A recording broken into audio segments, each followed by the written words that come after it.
Le dimanche passé, j'avais partagé plutôt avec vous sur le thème. Ce n'est pas vous qui attendez après Dieu, mais c'est Dieu qui attend après vous. Si vous avez une parole prophétique, une promesse de Dieu, ne vous attardez pas sur des futilités, mais permettez à Dieu et à vous-même de travailler sur votre caractère. De peur que vous ne soyez un obstacle pour ce que Dieu a décidé de faire dans votre vie. Amen. Il y a beaucoup de personnes, ils ont couru après l'onction, après les succès, mais ils n'ont pas eu le temps de permettre à Dieu, en tant que potier, de prendre leur vie entre les mains et de les façonner, de leur transmettre son caractère, sa nature, et plus tard, ils ont détruit ce que Dieu avait mis entre leurs mains. En tant que votre Père spirituel, mon vœu, ma prière, ma pensée, ma volonté, c'est que Dieu travaille votre caractère, que Dieu vous équipe, qu'il vous transmette son caractère, que vous ne soyez pas le complice de votre échec. Amen. Ne participez pas à votre échec. Est-ce que quelqu'un me comprend? Amen. Donc le deuxième point que je veux aborder avec vous aujourd'hui, c'est toujours dans le même sens. Pourquoi beaucoup d'entre nous, nous n'expérimentons pas vraiment la puissance de Dieu? Où se trouve le problème? Et je veux m'efforcer à rester dans le message. Le thème, je l'ai intitulé « La différence entre le désir et l'attente ». La différence entre le désir et l'attente. Je veux échanger cet après-midi avec vous sur l'intérêt de s'attendre à Dieu. C'est une décision, c'est un engagement personnel.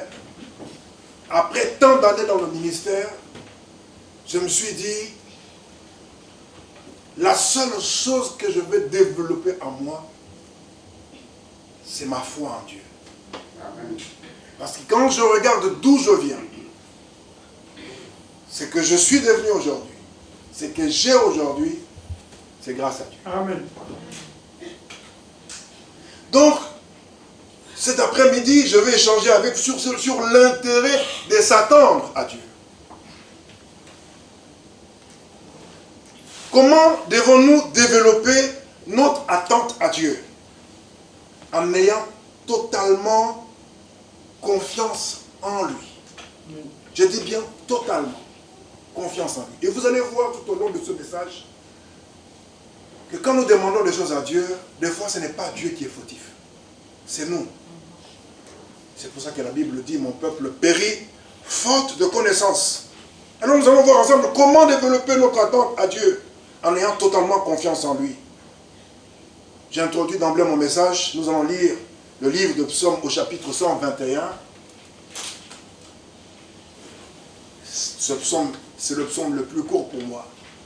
Par respect pour la parole de Dieu, je vais vous demander de vous tenir debout. Et je vais demander à l'homme de Dieu, le pasteur Soko, de nous lire, le prophète de Dieu, de nous lire le psaume 121 à partir du premier verset jusqu'au verset 8. Psaume 121, Cantique des degrés, je lève mes yeux vers les montagnes, d'où me viendra le secours. Le secours me vient de l'Éternel qui a fait les cieux et la terre. Il ne permettra point que ton pied chancelle. Celui qui te garde ne sommeillera point. Voici, il ne sommeille ni ne dort, celui qui garde Israël. L'Éternel est celui qui te garde. L'Éternel est ton ombre à ta main droite. Pendant le jour, le soleil ne te frappera point, ni la lune pendant la nuit. L'Éternel te gardera de tout mal. Il gardera ton âme. L'Éternel gardera ton départ et ton arrivée, dès maintenant et à jamais. Amen. Amen. Amen. Oh, que le nom du Seigneur soit béni. Amen. Je dis que le nom du Seigneur soit béni. Amen. Pour gagner le temps, nous allons lire un deuxième texte dans Genèse au chapitre 15. Ces deux textes, c'est un petit peu long, mais je préfère qu'on puisse faire la lecture. Le reste, je vous donnerai, comme ça vous pouvez noter. Genèse chapitre 15, à partir du premier verset jusqu'au verset 15, s'il vous plaît. Genèse chapitre 15, du premier verset au verset 15. Après ces événements, la parole de l'Éternel fut adressée à Abram dans une vision, et il dit, « Abraham, ne crains point, je suis ton bouclier, et ta récompense sera très grande. Abraham répondit, Seigneur éternel, que me donneras-tu? Je m'en vais sans enfant, et l'héritier de ma maison, c'est Eliezer de Damas. Et Abraham dit, voici, tu ne m'as pas donné de postérité, et celui qui est né dans ma maison sera mon héritier. Alors la parole de l'Éternel lui fut adressée ainsi, ce n'est pas lui qui sera ton héritier, mais c'est celui qui sortira de tes entrailles qui sera ton héritier. Et après l'avoir conduit dehors, il dit, regarde vers le ciel, et compte les étoiles, si tu peux les compter. Et il lui dit, telle sera ta postérité. Abraham eut confiance en l'Éternel, qui le lui imputa à justice. L'Éternel lui dit encore, je suis l'Éternel qui t'ai fait sortir d'Ur en Chaldée, pour te donner en possession ce pays. Abraham répondit, Seigneur éternel, à quoi reconnaîtrai-je que je le posséderai? Et l'Éternel lui dit, prends une génisse de 3 ans, une chèvre de 3 ans, un bélier de 3 ans, une tourterelle et une jeune colombe. Abraham prit tous ces animaux, les coupa par le milieu, et mit chaque morceau l'un vis-à-vis de l'autre. Mais il ne partagea point les oiseaux. Les oiseaux de proie s'abattirent sur les cadavres, et Abraham les chassa. Au coucher du soleil, un profond sommeil tomba sur Abraham. Et voici une frayeur et une grande obscurité vinrent l'assaillir.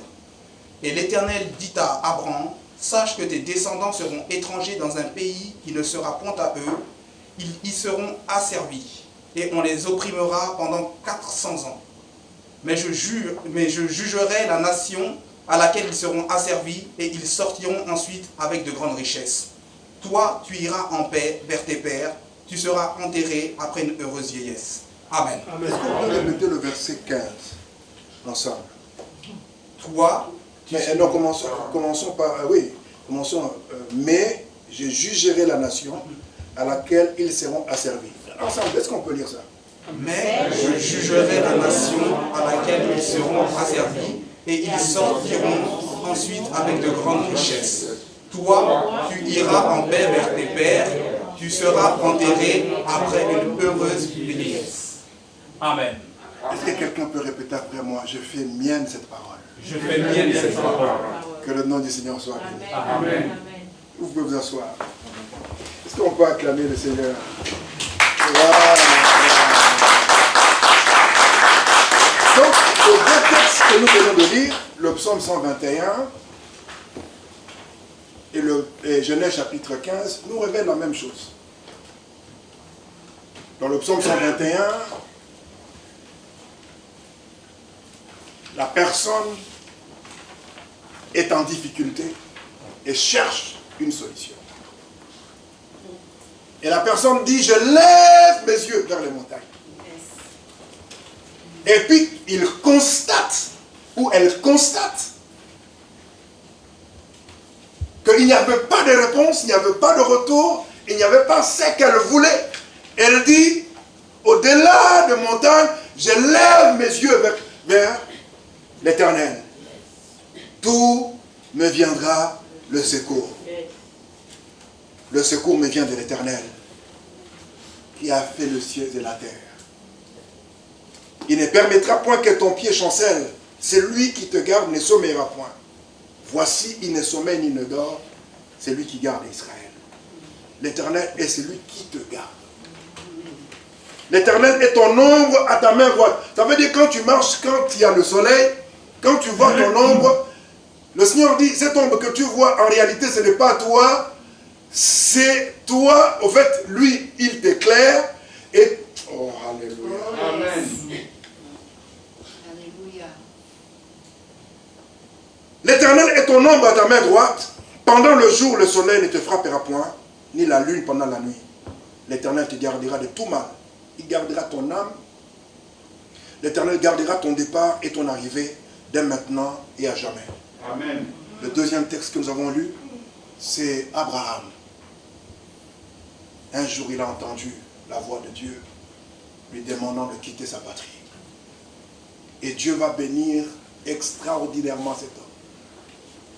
Voyant venir sa fin, il dit, mais qui va hériter de tout ce bien? Quand vous lisez le texte, vous allez voir que Abraham avait une autre vision des choses. nous, quand nous avons besoin d'avoir un enfant ou des enfants, on demande, Seigneur, ou on se plaint, Seigneur, tu ne m'as pas donné un enfant, tu ne m'as pas donné ceci et cela. Mais au lieu qu'Abraham demande un enfant, Abraham dit, tu ne m'as pas donné des descendants, une postérité si vous voulez. Donc il voyait au-delà d'une personne le travail que Dieu allait accomplir. Est-ce que tu sais que quand Dieu te regarde, ce n'est pas ta personne que Dieu voit. Amen. Dieu voit au travers de ta vie ce qu'il va faire. Comment il va se glorifier. Comment il va se manifester. Et ici, dans Genèse au chapitre 15, Abraham révèle aussi son désir. Il dit à Dieu, mais tu m'as promis beaucoup de choses. L'âge avance. C'est lui qui sera mon héritier, c'est celui qui est né de ma maison. Tu ne m'as pas donné de postérité. Dieu lui dit non. Non. Je ne suis pas un homme pour mentir. Ni un fils de l'homme pour revenir sur ce que je dis. Et tout à l'heure, je veux revenir sur ce texte. Vous allez voir, Dieu va demander à Abraham de sortir de sa tente. Il n'était pas dans un appartement. Il dit sors. Parce que avec tes yeux physiques, tu me limites. Mais sors et lève tes yeux et regarde. Et quand Abraham va lever les yeux, il va voir les étoiles. Dieu va lui dire, compte. Si tu peux compter, tel sera le nombre de ta descendance. Amen. Alors, cet après-midi, j'ai la responsabilité de vous amener quelque part, de déposer quelque chose dans votre vie qui va vous permettre de vous propulser. Je vais commencer d'abord par définir ce que le désir. C'est quoi le désir? Le désir désigne la sensation d'attraction et d'attente à l'égard d'une personne, d'un objet, d'une situation ou d'un futur particulier.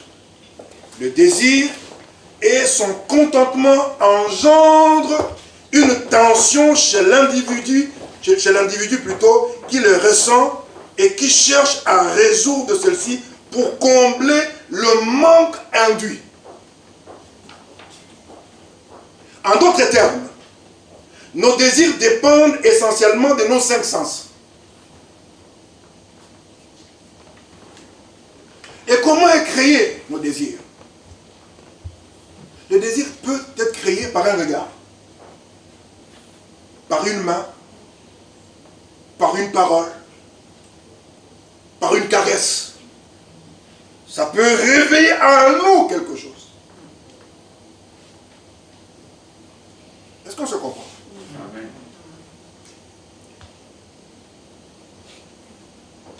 Jacques, chapitre 4, le verset 3. Vous pouvez seulement noter. La Bible dit, vous demandez et vous ne recevez pas parce que vous demandez mal dans le but de satisfaire vos passions, dans le but de satisfaire vos désirs. Ça veut dire que Dieu n'a jamais pris l'engagement de satisfaire nos désirs, mais nos besoins. J'entends quelqu'un dire, mais il y a un passage dans les livres de Psaume qui dit, fais de l'Éternel ton désir, tes délices, et il te donnera ce que ton cœur désire. Mais ça revient à ce que je suis en train de dire. Ça veut dire, ici dans Jacques au chapitre 4, le verset 3, lorsque nous venons avec nos désirs, lorsque nous demandons, ce que nous demandons, c'est dans le but de satisfaire la chair. Ça n'a rien à voir avec la volonté de Dieu. Mais dans le psaume, on dit, fais de l'Éternel ton délice. Fais de l'Éternel ton tout. Si tu fais de l'Éternel ton tout, il te donnera ce que ton cœur désire. Amen. Parce que si tu fais de l'Éternel ton tout, il n'y aura plus place aux choses charnelles. Dieu est ta priorité. Amen. tout ce que tu demandes, tout ce que tu veux, doit contribuer à concourir à atteindre les objectifs de Dieu. Amen. Amen. Donc, là où il y a le désir, ça veut dire qu'il y a un besoin qui n'est pas comblé.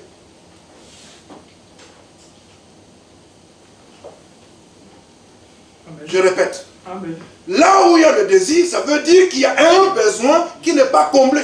Amen. Mais pour combler ce besoin,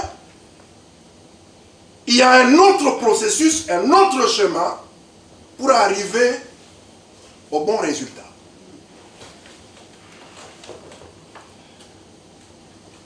Je vous ai dit que mon objectif cet après-midi, c'est de vous donner la différence entre le désir et quoi? Et le besoin. Au fait, et l'attente. Et l'attente. Ou l'intérêt de l'attente. L'importance de l'attente. Savoir s'attendre totalement à Dieu. Deuxièmement, si le désir crée le besoin, montre qu'il y a un vide, c'est quoi l'attente?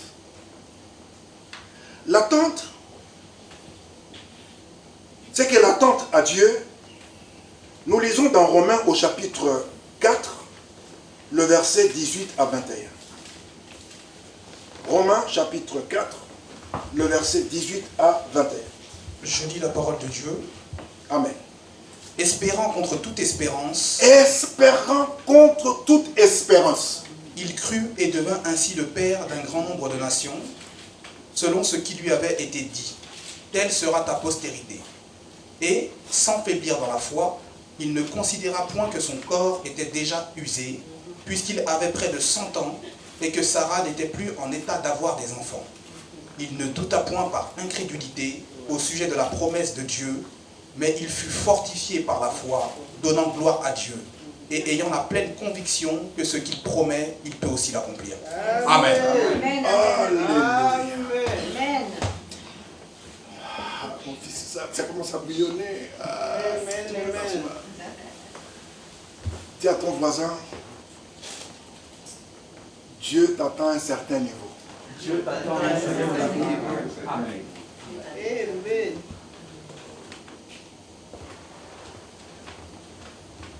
Je suis dans cette salle physiquement, mais spirituellement, je ne suis pas ici. Je vois au-delà de ce que je vois avec mes yeux physiques. Non, le texte que nous venons de lire, c'est tellement profond. Amen. Amen. Dieu a promis à Abraham, et quand Abraham a regardé aux circonstances, il dit, je dois aller au-delà de l'espérance, c'est-à-dire au-delà de ce que Dieu m'avait promis. Je dois aller au-delà et je dois apprendre à voir comme Dieu voit et croire comme Dieu croit pour que je ne puisse pas avoir tort. Si quelqu'un doit avoir tort, ce n'est pas moi, parce que ce n'est pas moi qui ai promis, mais c'est Dieu qui a promis. La seule chose que je comprends de lui, c'est de lui faire totalement confiance. Amen. Amen.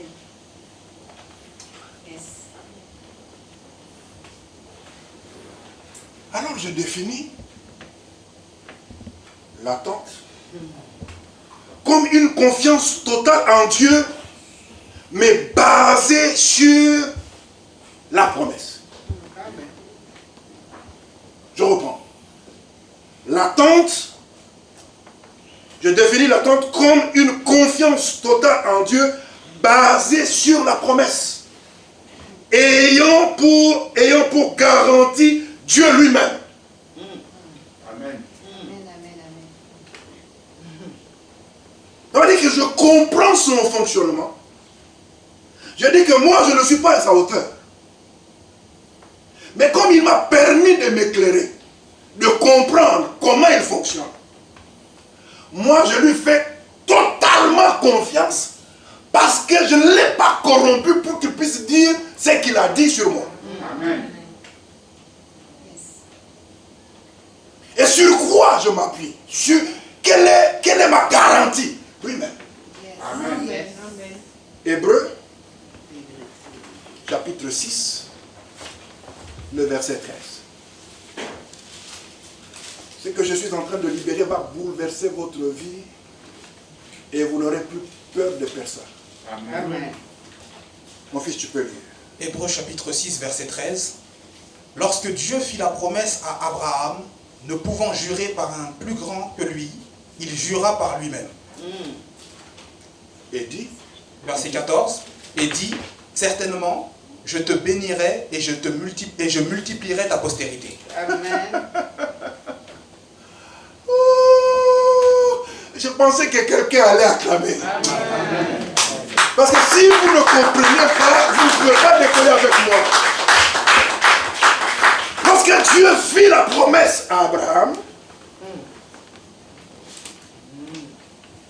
ne pouvant jurer par un plus grand que lui, il jura par lui-même et dit, certainement, je te bénirai. Et je multiplierai ta postérité.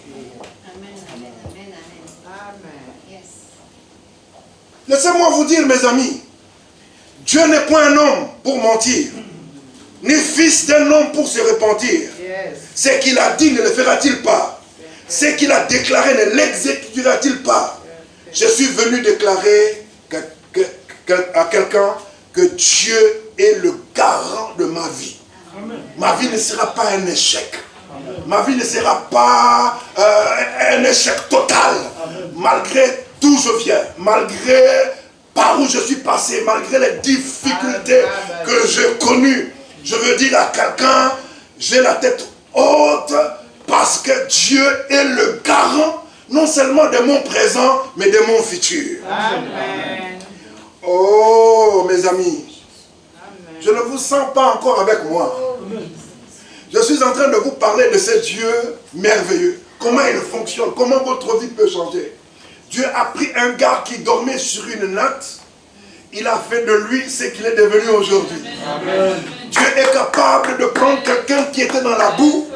Il l'élève, il le lave et il le fait asseoir avec le gant.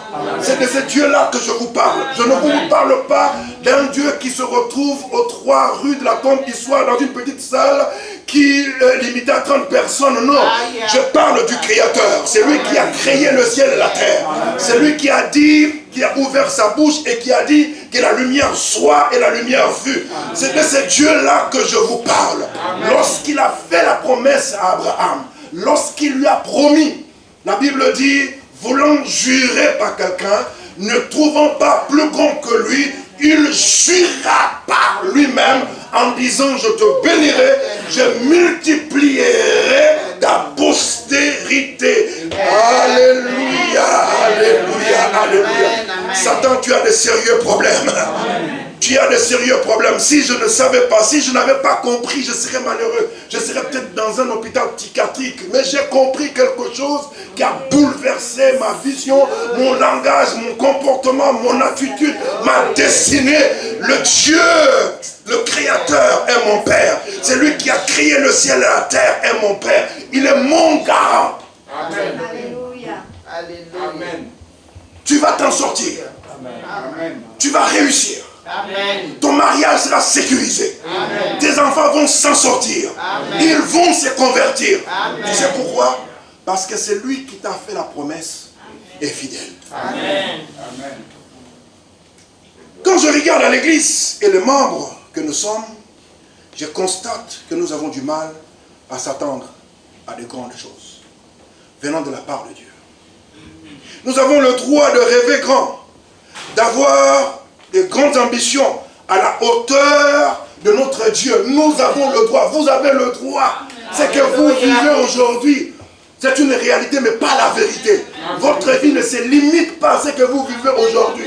Est-ce que quelqu'un m'entend? Il y a plus de 29 ans, quand j'ai rencontré ma femme, je n'avais qu'une paire de chaussures avec une paire de chaussettes trouées. Mais aujourd'hui, Dieu seul sait. Amen. Oh, alléluia. Amen. Malheureusement, nous sommes souvent limités par nos propres pensées. Nous n'arrivons pas à penser notre vie autrement, notre vie plus bénie qu'elle l'est aujourd'hui.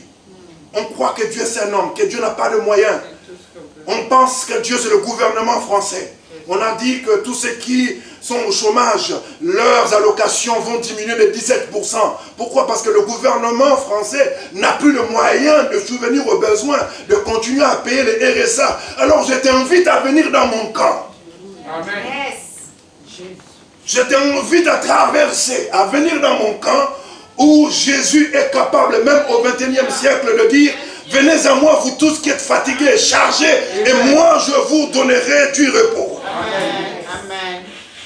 Pensez grand, rêvez grand, vous avez ce droit-là. Amen. Oh yes. Mais beaucoup prient Dieu pour juste le garder tel qu'ils sont. Ils ne s'attendent pas à plus grand-chose de plus de la part de Dieu. Pourquoi? Parce que beaucoup pensent que Dieu ne peut pas leur donner ce qu'il leur a promis. Dieu ne peut pas leur donner ce qu'ils voient. Et beaucoup d'entre nous sont frustrés. Ils convoitent. Quand ils voient quelqu'un réussir dans le mariage, ils commencent à chercher comment détruire ce mariage-là. Quand ils voient quelqu'un réussir à passer avec une belle voiture, lui là c'est un dealer. Qui t'a dit que c'est un dealer? Dis seulement que tu as le désir aussi d'avoir une belle voiture. Ne dis pas que c'est un dealer parce qu'est-ce que vous avez dealé ensemble? Vous n'avez pas dealé ensemble, n'est-ce pas? Dieu est capable de vous donner plus que ce que vous voyez avec vos yeux. Amen. Que vos yeux physiques ne vous limitent pas. Amen. Ne vous limitez pas à ce que vous voyez. Ne vous limitez pas à ce que vous entendez. Lisons Marc, dans l'évangile de Marc au chapitre 9, le verset 17 à 24. Rapidement. Marc chapitre 9, le verset 17 à 24. Chapitre 9, le verset 17 à 24. Marc. Oh, alléluia. Oh yes. Marc chapitre 9, du verset 17 au verset 24. Et un homme de la foule lui répondit: Maître, j'ai amené auprès de toi mon fils qui est possédé d'un esprit muet. En quelques lieux qu'il le saisisse, il le jette par terre. L'enfant écume, grince des dents et devient tout raide. J'ai prié tes disciples de chasser l'esprit et ils n'ont pas pu. Race incrédule, leur dit Jésus: Jusqu'à quand serai-je avec vous? Jusqu'à quand vous supporterai-je? Amenez-le-moi. On le lui amena. Et aussitôt que l'enfant vit Jésus, l'esprit l'agita avec violence. Il tomba et se roulait par terre en écumant. Jésus demanda au Père: Combien y a-t-il de temps que cela lui arrive? Depuis son enfance, répondit-il. Et souvent, l'esprit l'a jeté dans le feu et dans l'eau pour le faire périr. Mais si tu peux quelque chose, viens à notre secours, aie compassion de nous. Jésus lui dit: Si tu peux, tout est possible à celui qui croit. Aussitôt, le père de l'enfant s'écria: Je crois, viens au secours de mon incrédulité. Amen. Je vous pose la question après avoir lu ce texte. Qui était le problème? Le Père. Non, qui était le problème? Qui était le problème?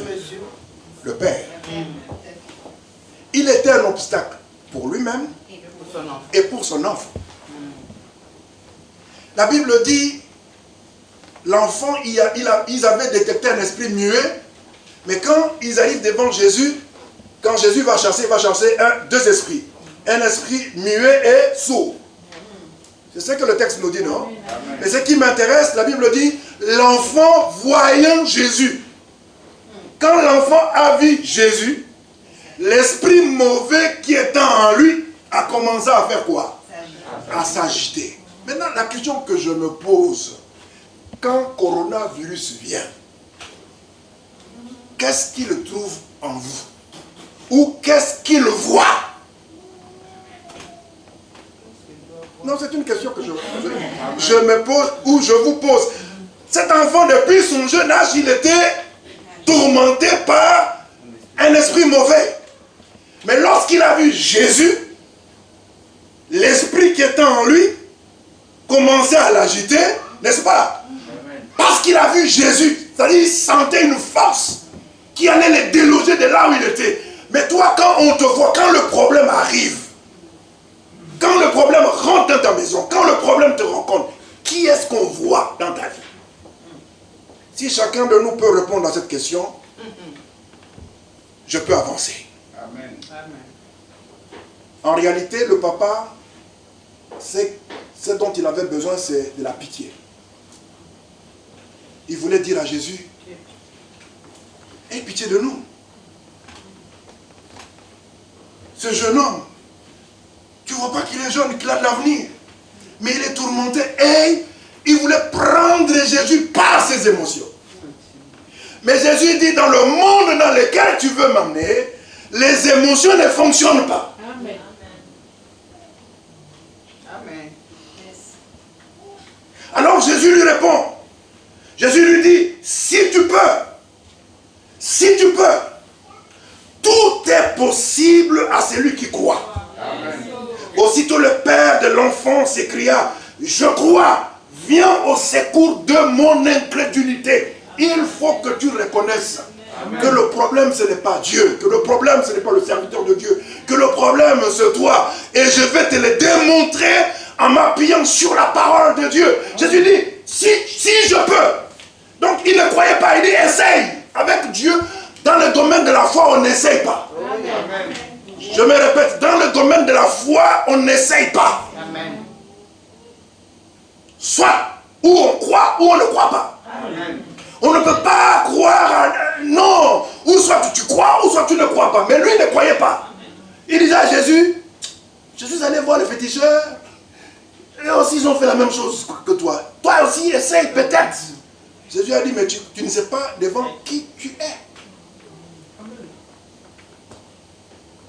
Souvent nous voulons prendre Dieu par nos sentiments, mais il ne répond qu'à une foi authentique basée sur sa parole. Amen. En d'autres termes, Jésus voulait dire à cet homme que sa puissance ne pouvait agir que sur la vie de celui qui croit, qu'il a la capacité d'agir avec l'autorisation de la foi. Amen. Donc celui qui s'attend à Dieu doit avoir au préalable la sémence de la foi qui est la parole de Dieu. Et c'est cette parole qui crée la foi. Une fois que tu as la foi, cette foi est basée sur quoi? Sur la révélation ou la promesse. Sur ta parole. Je jetterai mon filet. Sur ta parole. Pierre n'a pas dit sur ma parole. Non, il a dit, non pas sur mon expérience, mais sur ce que toi tu as dit. Amen. Mais comme Dieu n'est pas un homme, quand tu lui dis, c'est ce que toi tu as dit, tu as libéré une parole. Ésaïe 55. Elle ne peut jamais retourner à toi sans avoir accompli ce pourquoi il a été. Amen. Amen. Amen.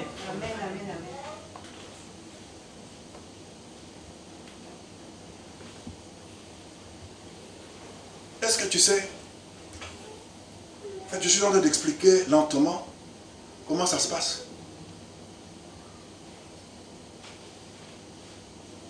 Ne prends pas Dieu par sentiment. Ça ne marchera pas. Amen.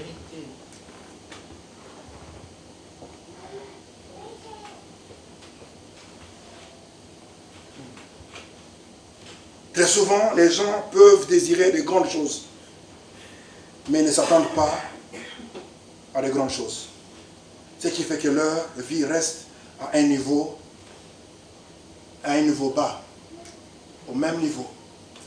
Les gens désirent de grandes choses, mais ils ne s'attendent pas à voir se réaliser ces grandes choses.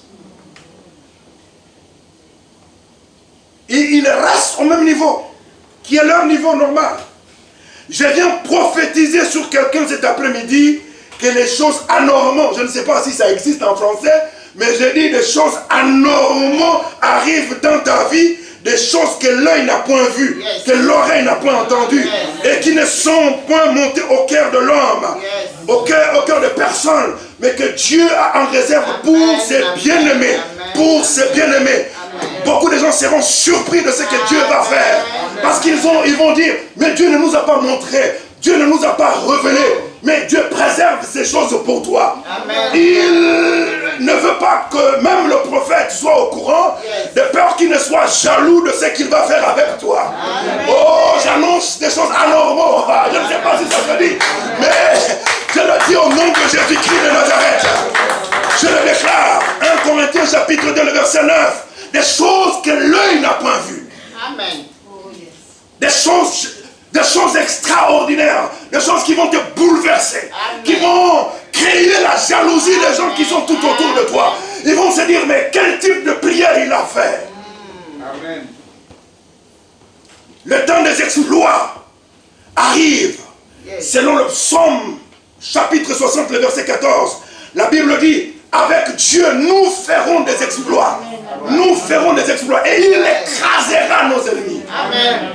Tu ne peux pas avoir une attente totale, dépendante de Dieu et vivre des choses comme tout le monde. Amen. Amen. Ce n'est pas normal. Amen. Dis à ton ami, c'est pas normal. C'est pas normal. Dis à ton ami, c'est pas normal. C'est pas normal. Je ne suis pas un homme normal. Je ne suis pas normal. Je n'ai pas un Dieu comme tout le monde. Et je m'attends à des exploits. Amen. Amen. Il y a une différence entre l'attente et le désir. Le désir veut dire, je souhaite avoir la chose sans pour autant avoir la sémence, qui est la parole de Dieu, faite chair. C'est-à-dire, on ne permet pas à la promesse de nous travailler nous-mêmes. Jean chapitre 1er, le premier verset, au commencement était la parole était avec Dieu, je pense que c'est le verset 14 qui dit, et la parole s'est faite chair. La parole s'est faite chair. Ça veut dire que quand Dieu te dit quelque chose, tu médites tellement sur la parole, sur ce que Dieu t'a dit, ta façon de voir, ta façon de parler, ton attitude, ton comportement, même ton habillement change. Les gens pensent que tu es prétentieux, que tu es orgueilleux, mais lui pour qui il se prend? Non, je ne me prends pas pour quelqu'un d'autre, je me prends seulement pour celui que Dieu pense que je suis. Amen. Dieu, tu ne sais pas ce que Dieu m'a dit, tu ne sais pas ce que Dieu m'a montré, tu ne sais pas ce sur quoi je m'appuie. Yes. Donc ne te compare pas à moi. Yes. Je parle à quelqu'un. Les gens pensent que tu es orgueilleux. Non, tu n'es pas orgueilleux. Tu n'es pas au même niveau. Amen. Oh. Le désir veut dire, je souhaite avoir la chose, sans pour autant avoir la sémence. La parole faite chair. Cette sémence, elle est nécessaire. C'est cette sémence qui va permettre de réaliser mon désir. C'est-à-dire la foi en Dieu. L'attente veut dire, je crois que c'est possible. Amen. Et cela va m'arriver en laissant ma foi affecter mes 5 sens. Ça veut dire que je ne dépends plus de mes 5 sens.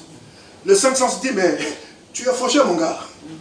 Tu es fauché, même tu n'as même pas de quoi t'acheter une paire de chaussures. Mais ma foi me dit, je me vois déjà dans la maison de chez Weston, en train d'acheter une paire de chaussures de 7000 €. Il dit, c'est une folie. Non, je ne veux pas vous choquer. Je suis en train seulement de vous donner des exemples. Il y a des costumes de 100 € et il y a des costumes aussi de 15 000 € qui existent. Et il y a des gens qui arrivent dans une boutique, ils prennent une dizaine de costumes. Dernièrement, j'avais un rendez-vous sur le Champs-Élysées. J'ai fait un petit tour sur Gucci, mais je n'ai rien vu de spécial. Et puis, j'ai demandé après la vendeuse, est-ce que vous avez une pointure 46? Parce que vous savez, avec ma jambe gauche qui a enflé. Elle m'a dit, oui, nous avons jusqu'à 47 parce que nous avons des footballeurs, des stars qui viennent ici quand ils arrivent, ils peuvent acheter même 20 paires de chaussures, même 4, 5, 10 sacs. Si quelqu'un qui n'a pas le Saint-Esprit, quelqu'un qui n'a pas Dieu comme moi, quelqu'un qui n'a pas reçu une promesse venant de la bouche de Dieu lui-même, peut aller chez Gucci et on ferme la boutique. Est-ce que vous savez que pendant la pandémie, toutes les boutiques étaient fermées sauf pour les stars? Vérité. Oui, oui. Oui, oui. Je sais de quoi je parle. J'ai vécu ça. On a ouvert la boutique spécialement. Ils ont leur code, ils ont leur carte, ils passent un coup de fil, on dépêche quelqu'un, il va. Mais toi, tu es qui? Est-ce que tu sais qui tu es? Est-ce que tu sais qui a parlé sur ta vie? Amen. Comment tu peux penser comme tout le monde? Comment tu peux voir comme tout le monde? Comment tu peux vivre une vie normale comme tout le monde? Tu n'es pas normal. Amen. Je suis venu dire à quelqu'un, tu ne peux pas avoir la foi en Dieu et vivre une vie normale. Amen. Amen. Amen. Yes. Amen. Amen. Yes. Yeah. L'attente veut dire, je crois que c'est possible. Et cela va m'arriver en laissant ma foi affecter mes cinq sens. Mon langage, mon attitude, mes pensées, ma vision, mon comportement est affecté par la foi que j'ai en Dieu, puisque Dieu m'a parlé. Même si je n'ai rien, je suis dans la voiture de Pascal, la voiture rouge, mais je me voyais déjà dans une Mercedes. Yes. Et je disais aux gens, moi je vais avoir une Mercedes noire. Et j'ai pris mes enfants, nous sommes partis chez Mercedes. J'ai imposé mes mains, je n'avais rien, pas de fiche de paye, rien. J'ai imposé mes mains, j'ai dit, Mercedes, je suis Elikiti, localise-moi. Je n'ai même pas de maison, mais localise-moi ma foi. Mercedes, localise-moi ma foi. Est-ce que la Mercedes n'est pas arrivée? Amen. Oh, mais je vous ai donné le témoignage que la facture est déjà réglée, non? Oui, oui. Amen. Yes. Quelqu'un a signé Fini. 30 000. Yes. Un jour, j'étais dans ma maison, je me suis énervé, j'ai dit, mais j'ai Dieu ou je n'ai pas Dieu? Si j'ai Dieu, il faut que je le démontre. Amen. J'ai appelé. J'ai dit, moi j'ai Dieu. Qu'est-ce que toi tu as? Dis, signe le chèque. Le chèque a été signé. Amen. Amen. Yes. Comment tu peux continuer à vivre une vie misérable? Et tu veux que les gens viennent à Christ? Les gens ne peuvent pas croire. Qu'est-ce que tu peux leur montrer pour les attirer? L'attente veut dire, je crois que c'est possible et cela va m'arriver. Amen. En laissant ma foi être affectée par mes cinq sens.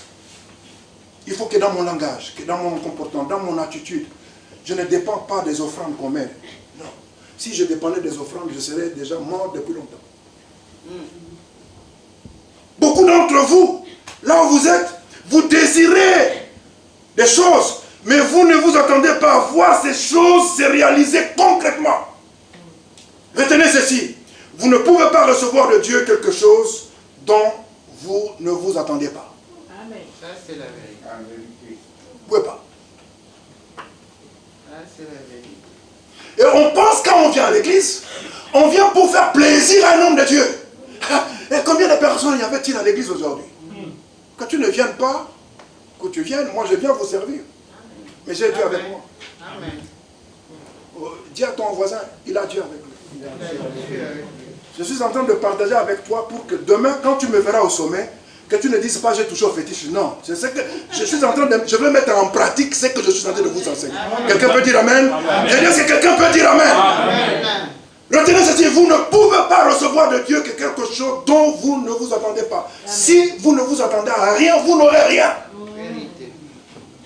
Vous désirez vous marier avec tel type d'homme, mais vous ne vous préparez pas, c'est-à-dire, vous ne vous préparez pas à avoir ce niveau de personne. Yes. En réalité, quand Dieu te montre, il te donne la vision, c'est la sémence ou la provision de ce qui va t'arriver demain. Amen. Dieu te dit, je te montre ce que tu vas devenir pour que tu te prépares. Vérité. Amen. Yes. Alléluia. Amen. Est-ce que je parle à quelqu'un? Mais quand Dieu te parle comme ça, au lieu que tu te prépares, tu commences à rêver. Ou à raconter aux gens, aux jaloux, aux méchants. Toi, tu vas devenir. On va la bloquer. On va le bloquer. On va faire ceci et cela. Les gens commencent à te distraire. Dis à ton voisin, ne me distrais pas. Ne me distrais pas. Ah. Jesus.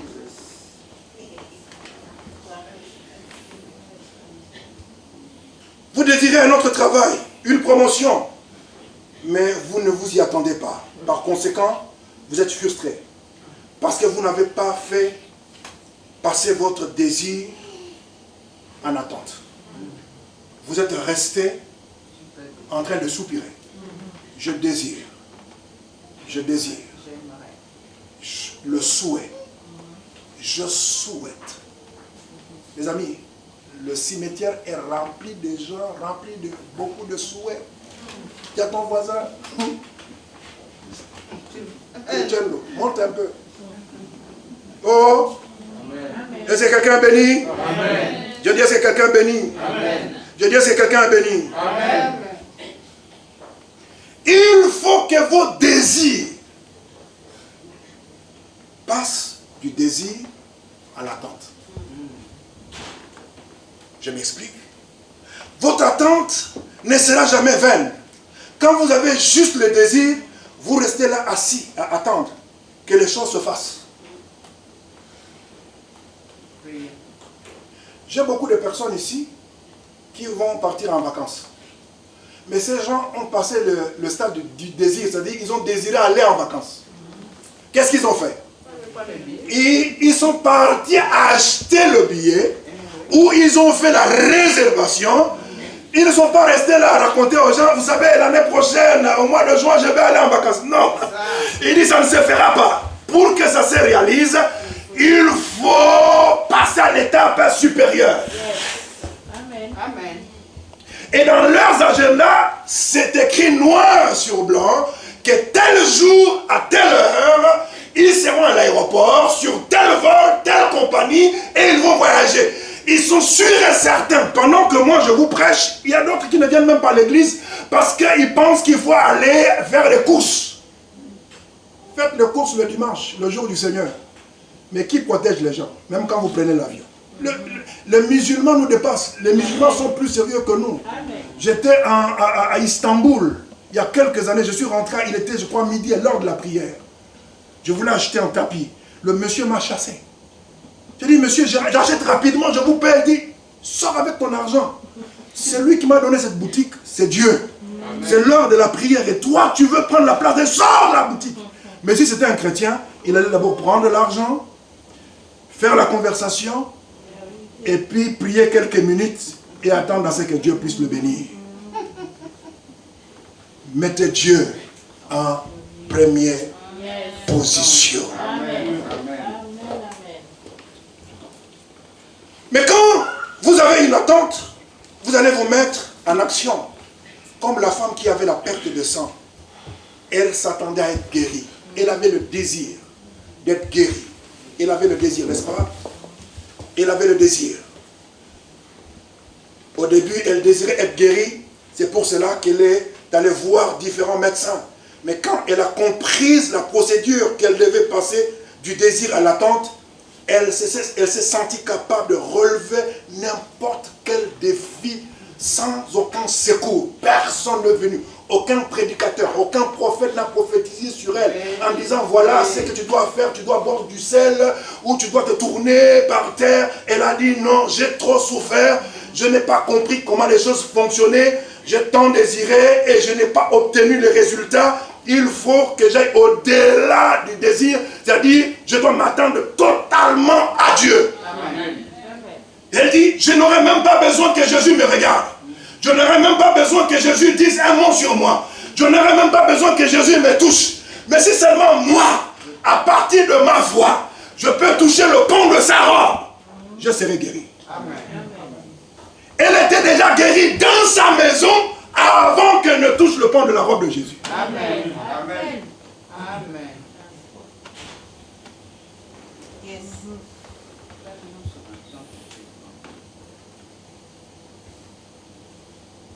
Dis à ton voisin, vous êtes trop habitués à être assistés. En France, il n'y a plus d'assistance sociale. C'est fini. Même dans les mairies, il n'y a plus d'assistance sociale. C'est fini. Prends ta vie en charge. Amen. Amen. Prends ta vie en charge. Yes. Quand on prêche, vous n'écoutez pas. Quand on prêche, vous dormez. Quand on prêche, vous faites semblant. Mais c'est ton affaire. C'est toi qui es malade. C'est toi qui as des problèmes. Amen. Yes. En tout cas. Elle a dit, si je touchais seulement le pan de sa robe. Et quand elle a touché, autour de Jésus, il y avait plusieurs personnes. Jésus va dire à ses disciples, quelqu'un m'a touché. Amen. Y a-t-il quelqu'un dans cette salle qui a compris ce que je suis en train de dire? Amen. Il dit que je ne peux pas rester là à attendre qu'on prophétise sur moi, qu'on confirme des choses que je n'ai pas encore vues. Non, il faut que j'aille au-delà des désirs. Je vais m'attendre à Dieu. Il faut que quelque chose arrive. Les 6 mois qui restent avant 2022, avant les élections présidentielles, je veux voir la gloire de Dieu. Le Seigneur va me guérir. Le Seigneur va me libérer. Je veux voir la gloire de Dieu.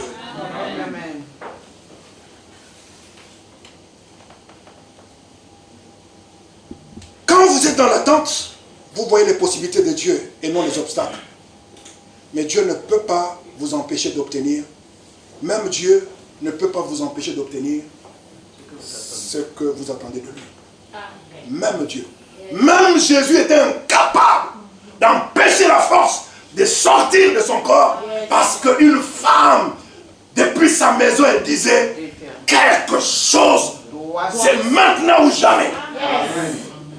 Parce qu'en dehors de Jésus, il n'y a personne. En dehors de Jésus, ce n'est ni Moïse, ni Abraham, c'est lui. Si c'est réellement lui, c'est aujourd'hui et pas demain. Est-ce que vous pouvez venir à l'église avec cette détermination? Cette femme, elle avait une attente. Et elle a agi. C'est une chose pour toi de désirer quelque chose. Et rester assis dans son fauteuil. Mais quand l'attente arrive, tu te bouges de ton fauteuil. Pour faire bouger les choses. L'attente est plus forte que le désir. C'est elle qui te pousse à agir dans la direction dont tu attends. C'est cette attente qui te pousse à jeûner. Parce qu'il y a des choses que tu ne comprends pas. Tu ne sais pas comment faire. Et tu as besoin de prier, de jeûner pour que Dieu t'apporte la lumière. Pour que Dieu t'éclaire. Pour que Dieu te dise ce que tu dois faire. Si Pierre savait qu'il suffisait seulement une parole de la bouche de Jésus, je ne pense pas qu'il allait travailler toute la nuit. Il allait directement aller voir Jésus et dire, Jésus, parle, pour que les poissons t'obéissent, parle. Amen. Mais souvent, nous refusons de prier, nous refusons de jeûner, nous refusons de venir dans la présence de Dieu pour que Dieu nous apporte la lumière. Amen. Mais on veut dépendre des autres. On veut que les autres prient pour nous. On veut que les autres jeûnent pour nous. On veut que les autres prophétisent sur nous. Il est temps que tu sois mature. Il est temps que tu sois responsable. Il est temps que tu sois responsable de ta vie. Il est temps que tu sois responsable de ton avenir. Proverbe chapitre 14, le verset 14 dit, la nouvelle édition de Genève 1979 dit, de même, connais la sagesse pour le bien de ton âme. Si tu la trouves, il y a un avenir et ton espérance ne pourra pas être anéantie. Vous savez ce que ça veut dire? Ça veut dire que lorsque tu ne comprends pas et que tu pries, Dieu t'éclaire. Et en t'éclairant, Dieu te dit ce que tu dois faire. Amen. Ce que Dieu te dit te donne la sagesse. Et quand tu as cette lumière, la Bible dit, ton espérance ne te fera pas défaut. Ne laisse personne prier à ta place. Amen. Ne laisse personne chercher cette lumière, cet éclairage, cette sagesse dont tu as besoin pour résoudre les problèmes dans ta vie, dans ton ministère, tout ce qui t'arrive. Ne laisse personne prier, chercher Dieu. Ne pense pas que tout le monde sera content que tu réussisses. Ne pense pas que tout le monde sera content que tu puisses réussir. Ne pense pas que tout le monde veut que tu te maries. Ne pense pas que tout le monde veut que tu puisses réaliser tes projets. Non. Cherche Dieu. Il a dit dans sa parole, si vous me cherchez de tout votre cœur, je me laisserai trouver. Je vous révélerai des choses, des grandes choses, des grandes choses, des grandes choses. Cherchez Dieu. Il y a une lumière quelque part. Il y a une sagesse que le monde ne connaît pas. Cette sagesse peut vous amener quelque part. C'est cette sagesse qui nous a indiqué comment nous devons faire pour avoir la voiture. Amen. La solution n'est pas loin de toi. Tu l'as. Amen. Parce que le même Saint-Esprit que j'ai, c'est le même Saint-Esprit que tu as. Est-ce que quelqu'un peut dire Amen? Amen. L'espérance ici, c'est ton attente. Elle ne sera jamais anéantie. Dieu va récompenser tes attentes. Je viens aujourd'hui te pousser à sortir de tes désirs. Car tu peux mourir avec tes désirs. Ne meurs pas avec tes désirs. Amen. Ne meurs pas. Je désire avoir un grand ministère. Je désire avoir un bon mariage. Je désire voyager. Je désire faire ceci et cela. Passe du désir à l'attente. Amen. Tu dois aller maintenant à un niveau où tes désirs deviennent des attentes. C'est-à-dire une position où tu t'attends à ce que tes désirs arrivent, se réalisent. Marc chapitre 9, le verset 23 dit, Jésus lui dit, si tu peux le croire, tout est possible à celui qui croit. Donc le problème, ça ne se trouve pas du côté de Dieu, mais le problème se trouve de mon côté et de ton côté. Et c'est que tu es capable de croire. Est-ce que tu es capable de croire? C'est-à-dire tu peux éliminer les limitations de tes attentes, de façon à ce que tu puisses croire Dieu pour des choses impossibles, improbables. Peux-tu croire qu'il n'y a pas de limitation dans ta vie? Si seulement tu peux croire, si seulement tu peux croire, tu peux obtenir ce que Dieu t'a montré. Tu peux devenir un grand serviteur de Dieu. Tu peux être puissamment utilisé par Dieu. Dieu peut te guérir si seulement tu peux croire. Dieu peut te bénir financièrement si seulement tu peux croire. Dieu peut te donner un bon mariage si seulement tu peux croire. Dieu peut totalement changer ta vie si seulement tu peux croire. Si tu as la capacité de croire, ta vie va s'élever seulement au niveau de ce que tu peux croire. Jésus a dit, tout est possible à celui qui croit. Quand tu te poses la question, pourquoi Dieu ne fait-il pas ceci ou cela? Dieu te dit, pourquoi est-ce que tu ne crois pas que je suis capable de le faire? Beaucoup pensent que le fait de confesser quelque chose de nos bouches est le signe que l'on croit forcément à la chose dans nos cœurs. Alors très souvent, les gens disent les choses avec leur bouche, mais ne croient pas du tout dans leur cœur. Comment les savoir? Par leur langage, par leurs paroles. Vous allez voir, le diable a fait. Le diable déclare la parole. Amen. Même quand tu as mal, déclare la parole. La Bible dit au commencement était la parole. La parole était avec Dieu. Jusqu'à ce que cette parole s'est faite chair. Déclare la parole. Jusqu'à ce que le diable va lâcher prise. Jusqu'à ce que le diable va dire trop c'est trop. Tu n'as rien d'autre. Tu n'as, à moins d'aller chez le médecin. Si le médecin ne peut rien. Moi je suis allé voir le médecin. Je vous ai dit que j'ai été opéré. Depuis que je suis là, je n'ai fait que visiter le médecin. Je suis arrivé au point où le médecin a dit, Monsieur Kitty, on ne peut plus rien faire pour toi, on ne peut plus t'opérer. Alors je leur ai dit, si vous ne pouvez rien faire, je connais quelqu'un qui peut tout faire pour moi. Il s'appelle Jésus. Amen. Nous devons apprendre à combiner nos confessions avec la foi. Ce qui sort de ta bouche montre que tu crois ou que tu ne crois pas. Amen. Avez-vous la foi pour ce que vous désirez? Croyez-vous vraiment que vous pouvez recevoir ce que vous avez demandé à Dieu? Examinez véritablement vos cœurs. Est-ce que vos désirs viennent de vos cœurs? Regardez ce que dit Hébreux, chapitre 11, le verset 6. Je lis tout simplement. Hébreux, chapitre 11, le verset 6. Est-ce que quelqu'un a trouvé?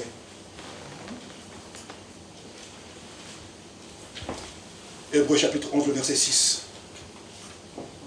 Or, sans la foi, il est impossible de lui être agréable, car il faut que celui qui s'approche de Dieu croit que Dieu existe et qu'il est le rémunérateur de ceux qui le cherchent. Ça veut dire, quand vous voulez que Dieu intervienne dans votre vie, qu'est-ce que Dieu regarde? Dieu regarde quelque chose qui lui plaît. Et qu'est-ce qui plaît au Seigneur? C'est la foi. Quand Dieu ne trouve pas en vous la foi, il ne peut rien faire. Est-ce que c'est compris? Il ne peut rien faire. Il y a une seule chose qui plaît au Seigneur, notre foi. En lui. Quiconque décide de s'approcher de Dieu doit croire, doit lui faire plaisir, de croire qu'il peut, que ce qu'il a dit, il va l'accomplir. Amen. Ça veut dire que quand Dieu veut faire quelque chose, il cherche à voir qui est-ce qui s'attend à lui. La foi plaît à Dieu, et ce qui plaît à Dieu le fait agir, le fait bouger. Dieu n'agit pas parce que tu cries, ou tu pleures, ou tu murmures, ou tu te lamentes. Dieu bouge là où il voit la foi c'est-à-dire où quelqu'un s'attend à lui. Amen. Dieu ne bouge pas lorsque nous manifestons nos émotions. Dieu ne bouge pas, ne bouge seulement que par la foi. C'est pourquoi celui qui s'approche de Dieu doit croire. Tu dois croire. Amen. Tu dois croire. Amen. Répète avec moi. Je crois. Je crois Que je suis prêt que je suis prêt pour la provision divine, Pour la provision divine, pour ma vie. pour ma vie. Je crois en Dieu pour la provision des besoins de ma famille. Je crois en Dieu pour le salut de mes enfants. Je crois en Dieu pour ma promotion. Je crois en Dieu pour mon ministère. Je crois en Dieu pour mes examens. Je crois en Dieu pour toutes ces promesses dans ma vie. Je crois en Dieu pour ma stabilité financière. Je crois en Dieu pour la saison de ma percée qui arrive. La conclusion, c'est dans Actes au chapitre 3, le verset 5, et je finis par là. La Bible dit, un homme avait l'habitude de se positionner à l'entrée du temple, parce qu'il savait qu'il y avait des gens qui venaient prier. Mais le verset qui nous intéresse, c'est le verset 5. Le verset 5. Actes chapitre 3, verset 5. Et il les regardait attentivement, s'attendant à recevoir d'eux quelque chose. Je vous pose la question. Quand vous venez à l'église, en venant, vous vous attendez à quoi? Si vous vous attendez à rien, vous vous êtes dit, c'est comme d'habitude. C'est comme d'habitude, on va, il va nous prêcher, il va transpirer, puis on va rentrer. Vous n'aurez rien. La Bible dit, il regardait attentivement, s'attendant à recevoir quelque chose d'eux. Mais toi, tu t'attends à quoi? À quoi tu t'attends? Pendant que je transpire là, fais chaud, je transpire, je prêche, tout ce que je prêche, à quoi tu t'attends?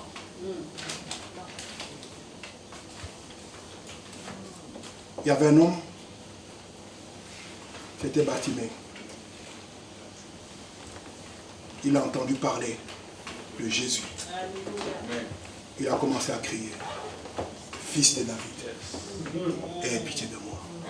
Les gens ont dit, ton manteau sent mauvais.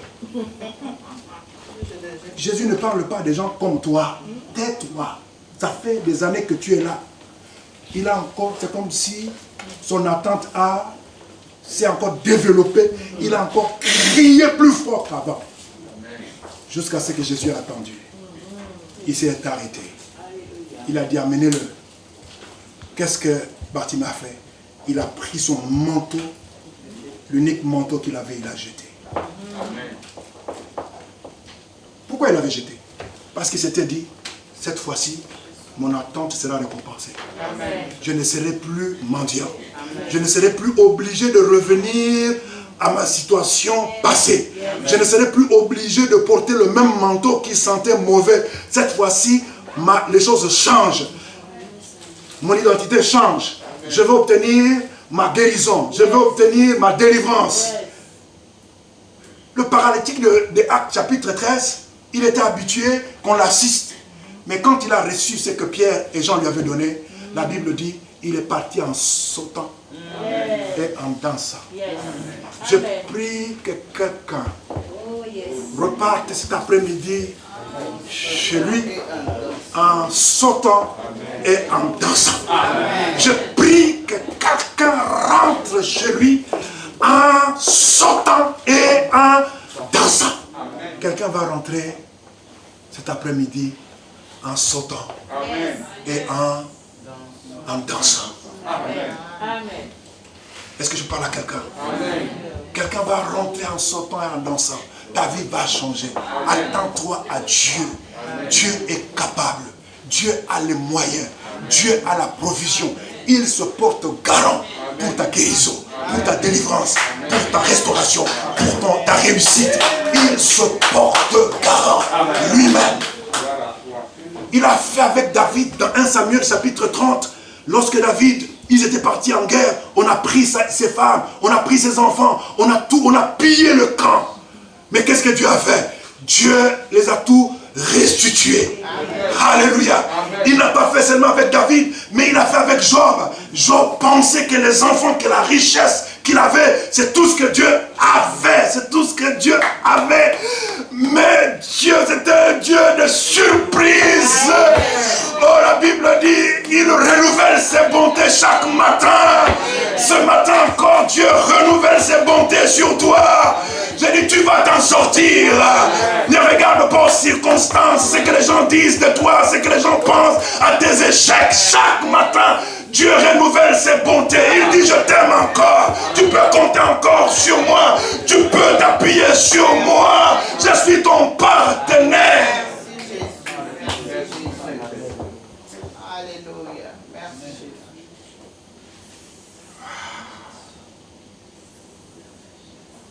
Yes.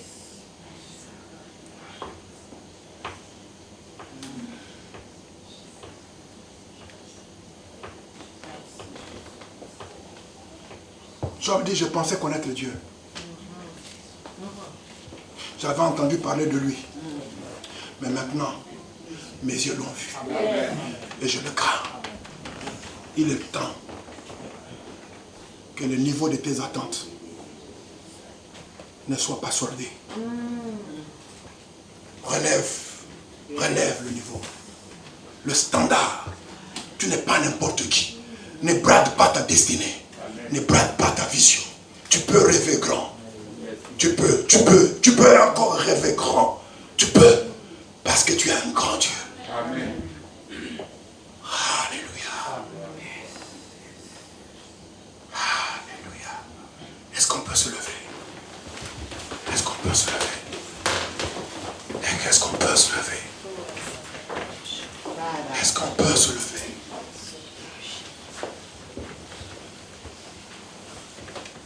Est-ce que quelqu'un peut murmurer en disant, je croyais que je n'avais plus le droit de rêver par rapport à mon âge, par rapport aux circonstances. Tu es comme Abraham, Dieu dit, sors de ta tente. Sors dehors. Sors dehors. Regarde d'où tu viens. Regarde tout ce que tu as fait dans ta vie.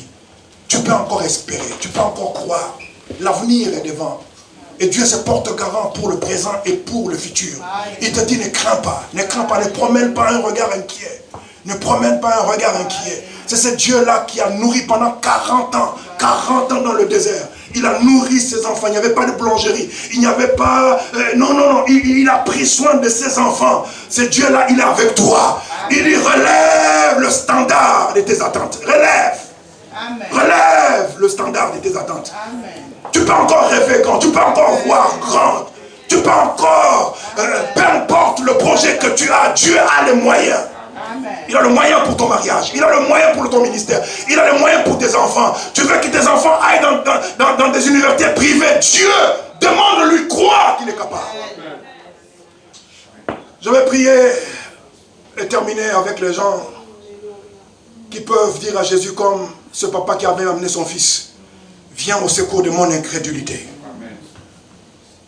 J'avais baissé le standard de mes attentes. Je pensais que je pouvais voir comme tout le monde, penser comme tout le monde, m'attendre comme tout le monde. Mais je réalise que tu es celui, lorsque tu dis quelque chose, tu te portes garant pour que la chose se réalise. Dieu est le garant de ta vie. Y a-t-il quelqu'un qui a besoin de recevoir une dose de foi cet après-midi? Qui lève sa main là où il est.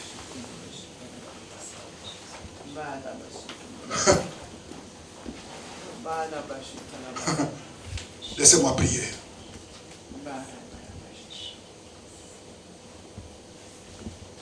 Saint-Esprit, ce n'est pas parce que nous sommes aux 3 rues de la tombe Histoire, dans cette petite salle qui n'est même pas climatisée, que toi, notre Dieu, tu es limité.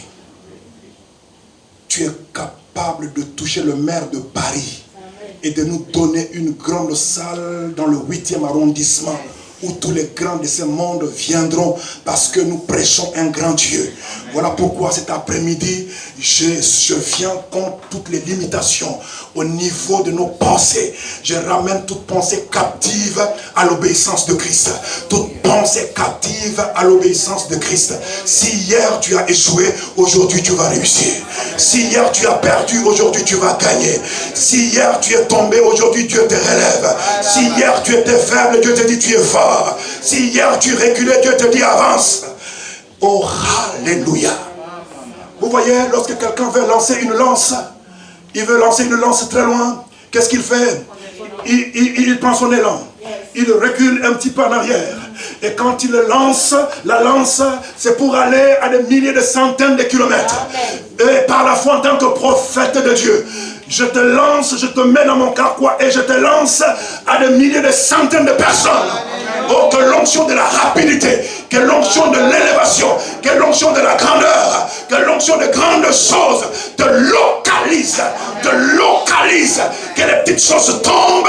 Tu as un grand Dieu, tu as un grand Dieu et tu es grand, tu es appelé à rêver grand, tu es appelé à avoir une grande foi.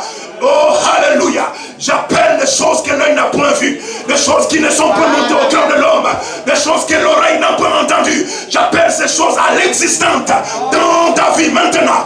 Au nom puissant de Jésus, au nom puissant de Jésus, que l'onction de Dieu te localise, que l'onction de Dieu te porte. Ne sois pas parmi les gens qui sont surpris ou étonnés lorsque Dieu accomplit un miracle. Amen. Mais que le miracle fasse partie d'une vie normale. Amen. Fasse partie de ta vie, c'est-à-dire que tu t'habitues à vivre le miracle de Dieu tous les jours. Acclame le Seigneur très très très très fort, très très fort, très très fort, très très fort, très très fort, très très fort, très très fort.